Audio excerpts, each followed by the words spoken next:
The school day went by very slowly. It did not help that all I could think about was the seat waiting for me in detention. After gym, I went to see Coach Newt.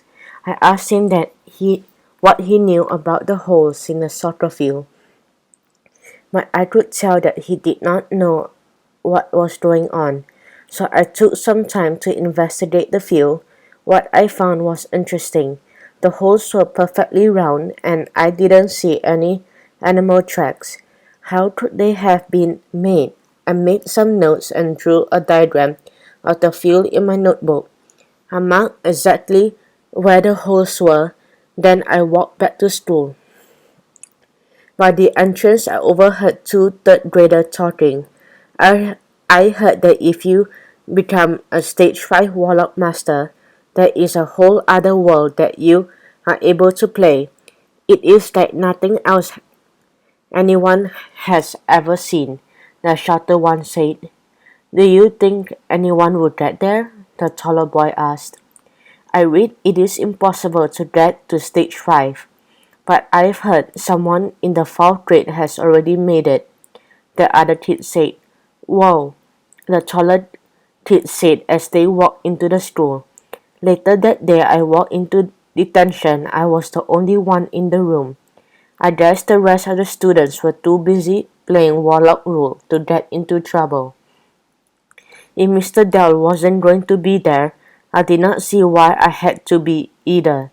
I considered leaving a note on the board when I was stopped by a chilling voice. Just couldn't keep yourself out of trouble, could you, dumb on shoes?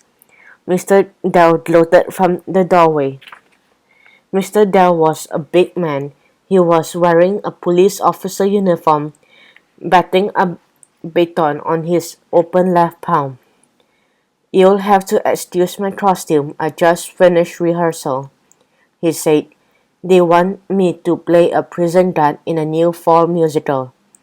I think this could be a big break, Mr. Bell. Mr. Dell, I said, finding a seat.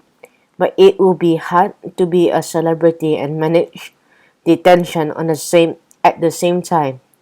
Don't be a wise guy, dumb on shoes, Dell said, taking his seat behind his desk. I put out my notepad and took a long hard look at the clues I have found. Nothing seemed connected. Holes in the soccer field, popularity, and a stupid video game. What did it all mean? Just then I heard a voice cry from outside the classroom. I couldn't be here. I'm being honest, Principal Links. I was helping her. It doesn't matter, Lawrence. You know you aren't allowed to throw food in the cafeteria. Now you can think about it in detention, said Links. But Jared O'Barry was putting Becky lip gloss. I was only trying to distract him so that he would leave her alone, cried the voice. Go on in, Lawrence, Links said. I don't want to hear about you making more problems, you hear?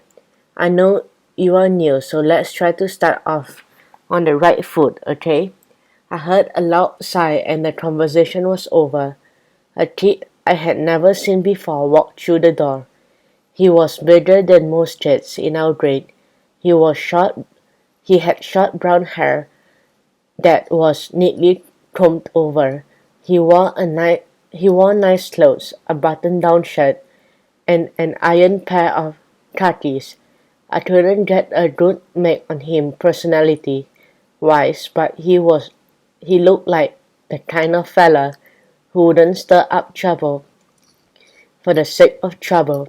Principal Links followed him in.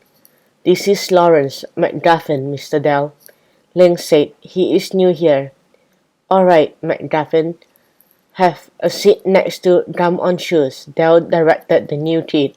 McGuffin took a seat right next to me. I gave him a slight nod, then returned my attention to the clock on the wall. It seemed to be ticking in slow motion. This is ridiculous. I shouldn't be in here, he whispered. McGuffin was trying to get my attention. All I was doing was helping Becky lip gloss, and now I am here, stuck in detention.